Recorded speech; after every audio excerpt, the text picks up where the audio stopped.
ሰላም እንዴት ናችሁ? ዛሬ የፕሌሊስታችን ፓርት 3 ነው የምንጀምረው። ቫሪያንስ፣ ስታንዳርድ ዲቪዬሽን እና ከነሱ ጋር ተያያዥነት ያላቸው ሌሎች ቶፒኮች ለአንግሩፕድ ዳታ ማለት ነው። ከዚህ በፊት ያሉትን ሁለት ቪዲዮዎች ብታዩቸው ለዚህ በጣም ይጠቅማችኋል። ስለዚህ እነሱን ካላያችሁ ተመልሳችሁ ያዋቸው፣ ካያችኋቸው ያለ ብዙ ወሬ ቀጥታ ወደ ቪዲዮ።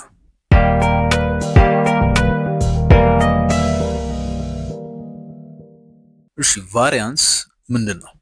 ባለፈው ያየናቸው ሚን፣ ሚዲያን፣ ሞድ፣ ሜዠርስ ኦፍ ሴንትራል ቴንደንሲ ነበር የሚባሉት አይደል? ሜዠርስ ኦፍ ሴንትራል ቴንደንሲ ማለት መካከለኛው ነገር ምንድን ነው? ዳታ ውስጥ ማገኘው ኖርማሉ ነገር ምንድን ነው? ወይም የዳታው ሴንተር ኦፍ ማስ ምንድን ነው ነው። ቫሪያንስ ደግሞ በዳታው መካከል ያለው መራራቅ ወይም ልዩነት ምን ያህል ነው ነው። ለምሳሌ ቁመት አሪፍ ምሳሌ ስለሆነ ቁመት ከሆነ አቨሬጅ ቁመት ምን ማለት ነው? ጀስት አቨሬጁ ሰው ምን ያህል ቁመት ይኖረዋል ነው። አቨሬጅ ዝም ብዬ መንገድ ላይ የማገኘው ሰው ቁመቱ ምን ያህል ይሆናል ነው። ቫሪያንስ ሲሆን ግን የሰው የቁመት ዳይቨርሲቲ ምን ያህል ነው ነው።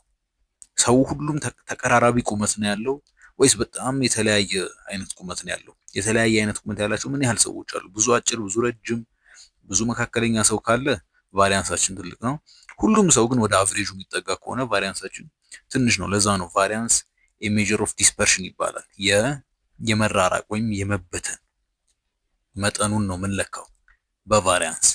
ከሁሉም ሜዠርስ ኦፍ ዲስፐርሽን ከሚባሉት ውስጥ ቀላሉ ሬንጅ የምንለው ነው። ሬንጅ ማለት በትንሹና በትልቁ መካከል ያለው ልዩነት ነው። አጭሩ ቁመት ኢትዮጵያ ውስጥ ሜትር ከ40 ከሆነ ረጅሙ ሰውዬ 2 ሜትር ከ40 ከሆነ አጠቃላይ ልዩነቱ 1 ሜትር ነው ማለት ነው ሬንጃችን። ያ ቀላል ነው። ቫሪያንስ እና ስታንዳርድ ዲቪዬሽን የመሳሰሉት ግን ትንሽ ካልኩሌሽን ይፈልጋሉ። ቫሪያንስ it is the mean of the squares of the deviations of each value from the sample mean። እንደዛ ተብሎ ነው ዲፋይን ተደረገው። ምን ማለት ነው? ይሄን ስንተነት ነው ሚን ነው። መጀመሪያ ቫሪያንስ የሆነ ነገር አቨሬጅ ነው። የምኑ አቨሬጅ ነው? እያንዳንዷ ቫልዩ እያንዳንዷ ሳምፕል ፖይንት ከሳምፕል ሚኑ ያላት ርቀት የሱ ስኩዌሮች አቨሬጅ ነው። ምን ማለት ነው? ምንድነው የምናደርገው? እንዴት ነው ካልኩሌት የምናደርገው ስንል እያንዳንዱን ኦብዘርቬሽናችንን ሳምፕል ፖይንታችንን ከሚኑ ላይ እንቀንሳለን። ከዛ በኋላ የሆነች ቁጥር እናገኛለን አይደለ? እያንዳንዱ ለምሳሌ የፖፑሌሽኑ አቨሬጅ ቁመት ሜትር ከ70 ከሆነ የሆነ ሰው ሜትር ከ65 ከሆነ ከ65 ላይ 70 እንቀንሳለሁ። ከዛ -5 አገኛለሁ አይደለ? ከዛ ሰውዬው ሜትር ከ75 ካለ ደግሞ የሆነ ሰውዬ እዛ ጋር +5 አገኛለሁ። ከ72 ከሆነ +2 አገኛለሁ። ከዛ የሁሉንም እንደዛ እየቀነስኩ የሁሉንም ወስድና አሁን ኔጌቲቭ እና ፖዚቲቮች ይኖሩኛል አይደለ? ኔጌቲቭ እና ፖዚቲቮቹ እንዲጣፉብኝ ስለማልፈልግ ስኩዌር አደርገዋለሁ። ስኩዌር ካላደረኩት ኔጌቲቭ እና ፖዚቲቮቹ ተጣፍተው ዜሮ ይሆናል። ስለዚህ ስኩዌር አደርጋቸዋለሁ። ለምን አብሶሉት ቫሊ አንወስድም ካላችሁ ስኩዌር በመውሰድ ትልልቅ ልዩነቶች ይሰፋሉ፣ ትንንሽ ልዩነቶች ደግሞ ያንሳሉ። በጣም ትንሽ ልዩነት ለምሳሌ 0.01 ሴንቲሜትር ርቀት ብዙም ቫሪያንሳችን አፌክት እንዲያደርገው አንፈልግም። ግን ተለቅ ያለ ርቀት ለምሳሌ 10 ሴንቲሜትር ከሆነ በጣም አፌክት እንዲያደርገው እንፈልጋለን። ስለዚህ ስኩዌር እናደርጋቸዋለን ማለት ነው። እና ያው ፖዚቲቭም ያደርግልናል። ከዛ ስኩዌር እናደርጋቸውና እንደምራቸዋለን። ከዛ እንደምርና በቶታል ነምበር ኦፍ ኦብዘርቬሽን ወይም በሳምፕል ሳይዛችን እናካፍላለን ማለት ነው። የራሱ ፎርሙላ አለው። ይሄው ፎርሙላው የሚን ፎርሙላ ላይ ሲግማ ኖቴሽን ስላየን ደግሜ ስለሱ አላወራም። መደመር ነው። ኤክስ አይ ማለት እያንዳንዱ ኢንዲቪዥዋል ሳምፕል ፖይንታችን ማለት ነው ሲቀነስ ኤክስ ባር ማለት ሳምፕል ሚናችን ነው። ከዛ ያንን ስኩዌር እናደርግና ከዛ በፍሪኩዌንሲው እናባዛለን። ምክንያቱም በጣም በተደጋጋሚ ያለው ሳምፕል ፖይንት የበለጠ አፌክት እንዲያደርገው ስለምፈልግ ልክ ሚን ላይ እንደሰራ ነው ይሄንንም በፍሪኩዌንሲው እናባዛለን። ከዛ በኋላ በኤን እናካፍላለን። ግን በኤን አይደለም እዚህ ጋር እያካፈልን ያለ ነው አይደል? በኤን -1 እያካፈልን ያለ ነው። ያ የራሱ ትርጉም አለው። ኤስ ስኩዌር እዚህ ጋር ያየነው ኤስ ስኩዌር ሳምፕል ቫሪያንስ ነው። ከስር ኤን -1 ዲኖሚኔተር ላይ ያለን ፖቴንሻል ኢረሮችን አቮይድ አድርገን ትክክለኛ ወደ ትክክለኛ ቫሪያንሱ የሚጠጋ ቁጥር ለማግኘት ነው የምንጠቀመው። ቤዝልስ ኮሬክሽን ይባላል። ቤዝልስ ኮሬክሽን ያለበት ምክንያት እዚህ ጋር እየተጠቀምን ያለ ነው ፖፑሌሽን ሚን አይደለም። ምንድነው እየተጠቀምን ያለ ነው? ቆይ እስኪ እየተጠቀምን ያለ ነው እዚህ ጋር ሳምፕል ሚን ነው አይደለ? ኤክስ ባር ሳምፕል ሚን ነው እየተጠቀምን ያለ ነው። ፖፑሌሽን ሚን ቢኖር ኖሮ ኮሬክሽኑ አያስፈልግም ነበረ። እየተጠቀምን ያለ ነው ግን ሳምፕል ሚን ነው። ሳምፕል ሚኑን ስንጠቀም የተወሰነ ቫሪያንሱ ላይ መሳታችን አይቀርም። መሳት ደግሞ ስል ቫሪያንሱን አንደር ኤስቲሜት እናደርገዋለን። ከትክክለኛው ከፖፑሌሽኑ ቫሪያንስ ትንሽ ያንሳል የምንሰራው ቫሪያንስ ማለት ነው። ምክንያቱም ትክክለኛ ፖፑሌሽኑ ቢሆን ኖሮ ወደ ኦልሞስት እያንዳንዱ ዳታ ከትክክለኛው ፖፑሌሽን ትንሽ የበለጠ መራቁ ስለማይቀር ትክክለኛ ፖፑሌሽን ቫሪያንሳችን ትንሽ በለጥ ይላል። ስለዚህ ያ ስለሚበልጥ ይህንን ለማሳነስ ስንል ዲኖሚኔተሩን እናተልቀዋለን። ዲኖሚኔተር ሲተልቅ ያንስ የለ ፍራክሽን። ስለዚህ ዲኖሚኔተሩ እንዴት ነው የምናተልቀው? አንድ በመቀነስ ማለት ነው። ለዛ ነው ቤዝልስ ኮሬክሽን ያለው። ብዙም አስፈላጊ ነገር አይደለም፣ እንዲሁ እንድታውቁት ነው። ፎርሙላውን ቁጭ ብላችሁ ኤን ማይነስ ዋን ነው ብላችሁ ከሚሸመድዱት ሀሳቡ ከጀርባ ያለው ሀሳብ እንዲገባችሁ ስለምፈልግ ነው። ፖፑሌሽን ቫሪያንስ ሲሆን ግን ሌላ ፎርሙላ ነው። ፖፑሌሽን ቫሪያንስ ላይ ሲግማ ስኩዌር የምንለው እዚህ ጋር ምንድን ነው ሚው ነው የምንጠቀመው። ሚው ደግሞ ፖፑሌሽን ሚን ነው። ፖፑሌሽን ሚኑን እየተጠቀምን ስለሆነ ኮሬክሽን ያስፈልገው ማለት ነው። ኮሬክሽን ስለማያስፈልገው ኤን ነው የምንጠቀመው። ግን ፎርሙላው በሌላ መንገድ ሁሉ አንድ አይነት ነው። እዚህ ጋር ፖፑሌሽን ሚን ነው የምንጠቀመው፣ እዚህ ጋር ኤን ነው የምንጠቀመው። ኤን ማይነስ ዋን አይደለም። ይሄ ሲግማ ስኩዌር ይባላል። ፖፑሌሽን ቫሪያንሳችን ነው።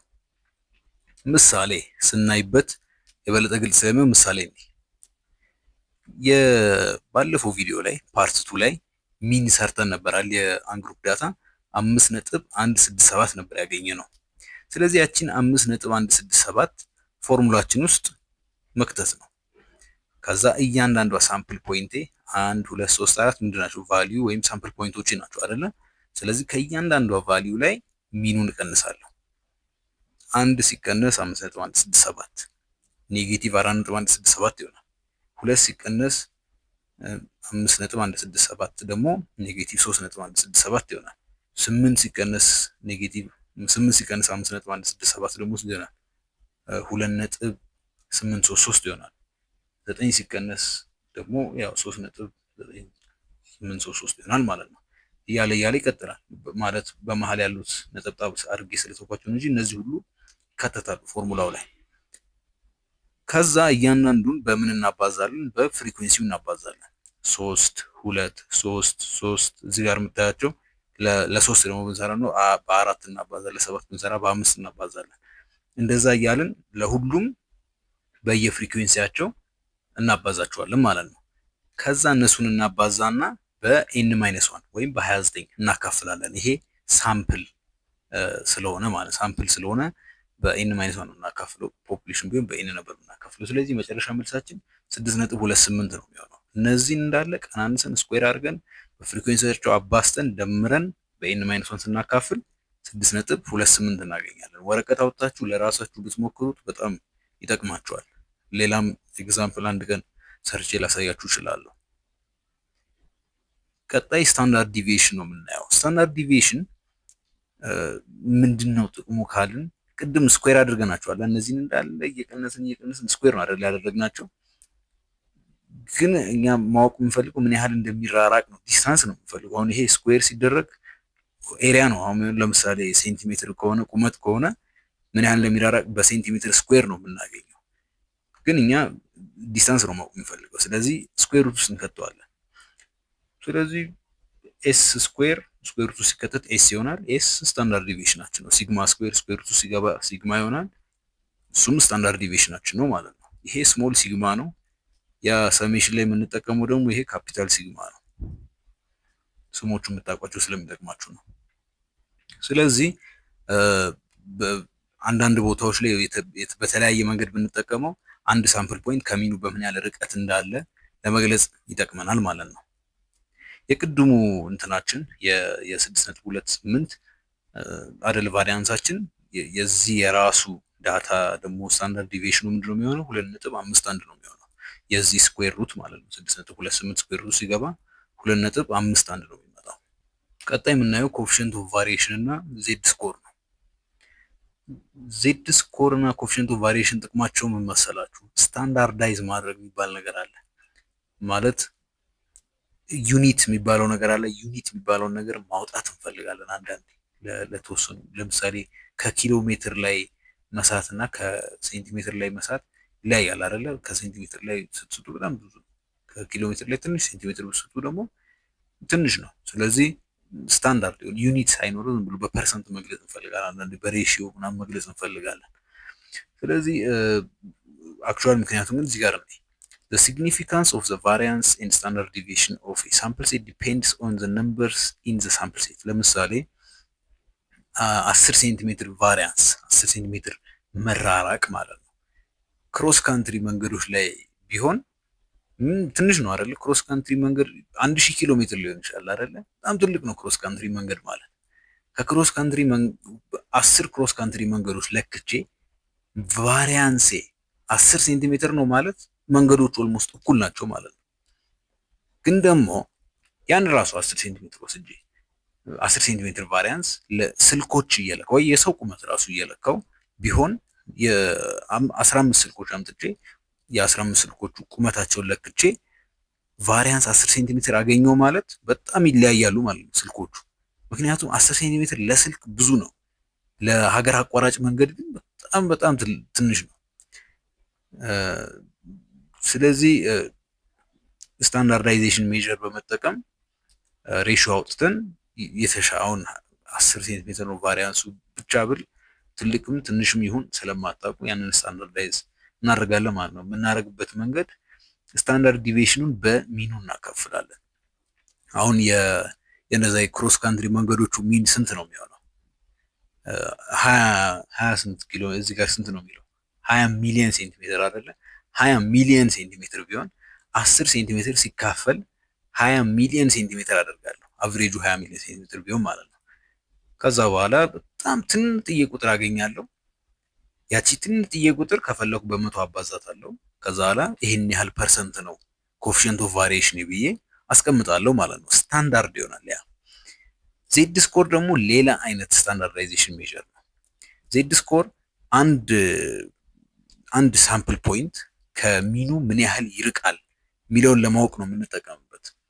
ለምሳሌ አሪፍ ምሳሌ ለሱ የሚሆነው አንድ ተማሪ ማት 85 አምጥቷል፣ እንግሊዘኛ 95 አምጥቷል። የትኛው ውጤት ነው የተሻለ ብንል ኦፍኮርስ እንግሊዘኛ ነው አይደል? 95 በጣም አሪፍ ውጤት ነው። ግን ደግሞ እንበል ማት ተማሪው ያመጣው 60 ነው፣ አቨሬጅ ውጤቱ 60 ነው። እንግሊዘኛ አቨሬጅ ውጤቱ 93 ነው። ስለዚህ በዛ ሂሳብ ስታስቡት ደግሞ ልጁ ማትስ ነው ጥሩ ያመጣው፣ ምክንያቱም ማትስ በጣም ከሌሎቹ ተሽሏል።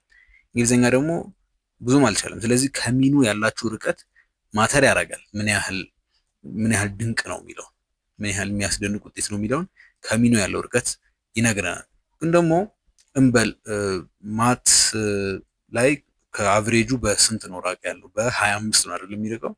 የተፈተነው ደግሞ እንግሊዘኛ ሳይሆን ኤስኤቲ ቢሆን ኤስኤቲ ከ1600 ነው አይደለ?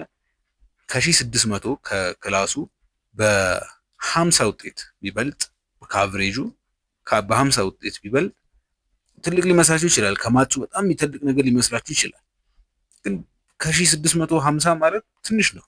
ከመቶ ላይ 20 ማለት በጣም ትልቅ ነው። ስለዚህ ስታንዳርዳይዝም መደረግ አለበት ማለት ነው። ርቀቱን ለማወቅ እንፈልጋለን፣ ግን ደግሞ ስቲል ስታንዳርዳይዝ ማድረግም እንፈልጋለን። ስለዚህ ምን እናደርጋለን? ይሄ በዚህ ፎርሙላ መሰረት ኤክስ አይ ማለት የምንፈልጋት ሳምፕል ፖይንት ከዛ ሲቀነስ ኤክስ ባር ከዛ ሲካፈል ለስታንዳርድ ዲቪዬሽኑ ማለት ነው። የክላስ ውጤት ምን ያህል ዳይቨርስ ነው የሚለውንም ማወቅ ስለምንፈልግ፣ ስለዚህ ኤክስ አይ ስንት ነው የሚሆነው? ኤክስ አይ 85 ነው የሚሆነው ሲቀነስ ኤክስ ባር ደግሞ 60 ነው 25 ሆነ ማለት ነው። ሲካፈል ለስታንዳርድ ዲቪዬሽኑ ስታንዳርድ ዲቪዬሽኑ ትልቅ ከሆነ ይቺ ቁጥር ትንሽ ነው የምትሆነው ዲኖሚኔተሩ ስለተለቀ። ስለዚህ ይሄን ያህል ርቀት የለውም ማለት ነው። ከአቭሬጁ ያለው ርቀት ጀስት ኖርማል ነው፣ ማንም ሰው ሊኖረው የሚችል ርቀት ነው ማለት ነው። ስታንዳርድ ዲቪዬሽኑ ትንሽ ቢሆን ግን ሁሉም ተማሪ ተቀራራቢ ውጤት ቢሆን ኖሮ ያመጣው እና እሱ ለብቻው ከሆነ ተነጥሎ 85 ያመጣው ዋው ያስደንቃል ማለት ነው። ስለዚህ ዜድ ስኮር ምን ያህል ርቀት ነው ያለው፣ ምን ያህል የሚያስደንቅ ነገር ነው፣ ምን ያህል አብኖርማል ነው የሚለውን ነው ለመግለጽ የምንጠቀምበት ማለት ነው። ምሳሌ ስናይበት የቅድሙ ምሳሌ 5.167 ነው ሚናችን፣ ስታንዳርድ ዲቪዬሽናችን ደግሞ 2.51 ነው። ኮኤፊሽንት ኦፍ ቫሪዬሽናችን ስንት ነው የሚሆነው ማለት ነው? 2.51 ሲካፈል 5.167 ወይም ደግሞ 48.6 ፐርሰንት ቢሆን 48.6 ነው የሚሆነው። ሬሽዮ ሲሆን 0.486 ነው የሚሆነው። ከዛ ዜድ ስኮር እንስራ ደግሞ እንበል ለሶስት ዜድ ስኮር እንስራ ብንል ምንድነው የምናደርገው? 3 ሲቀነስ 5.167 ምክንያቱም 3 ኤክስ አይ ነች ሳምፕል ፖይንት 5.167 ኤክስ ባር ነው። ከዛ ላይ ኔጌቲቭ 2.167 ታገኛለሁ አይደለ? ከዛ ያቺ ኔጌቲቭ 2.167 በ2.51 አካፍላለሁ። ከዛ ኔጌቲቭ 0.863 አገኛለሁ ማለት ነው። ያው ኔጌቲቭ 0.863 ፖዚቲቭ 0.863 ኔጌቲቭ መሆኑ ማነሱን ነው የሚነግረን። እዚህ ጋር ዝም ብዬ ሳይን አላደረኩለትም። ያ የሚያሳየን አንድ ስታንዳርድ አንድ ቢሆን ኖሮ እዚህ ጋር የመጣው አንድ ስታንዳርድ ዲቪዬሽን ነው የሚርቀው። ይሄ ግን 0.863 ስታንዳርድ ዲቪዬሽን ነው የሚርቀው ነው የሚለው። አለቀ። ይሄን ቁጥር ካገኛችሁ ድንቅ ነው ልትሉ ይችላላችሁ ማለት ነው። ግን ብዙ ጊዜ በጣም የሚያስደንቀው 2-3 ስታንዳርድ ዲቪዬሽን ሲሆን ነው። ስለዚህ ለዛሬ በቃናል። ከቀጣይ ቪዲዮ ደግሞ ጀምሮ ስለ ግሩፕ ዳታ ነው የምናወራው። ሚን፣ ሚዲያን፣ ሞድ፣ ቫሪያንስ፣ ስታንዳርድ ይሄ ሁሉ ያወራነውን ነገር ራሱ ለግሩፕ ዳታ ደግሞ እናየዋለን። ብዙም ከባድ አይደለም። ኦልሞስት ራሱን መድገም ነው የሚሆነው። ስለዚህ ለአሁን ይበቃናል። መልካም ጊዜ። አመሰግናለሁ።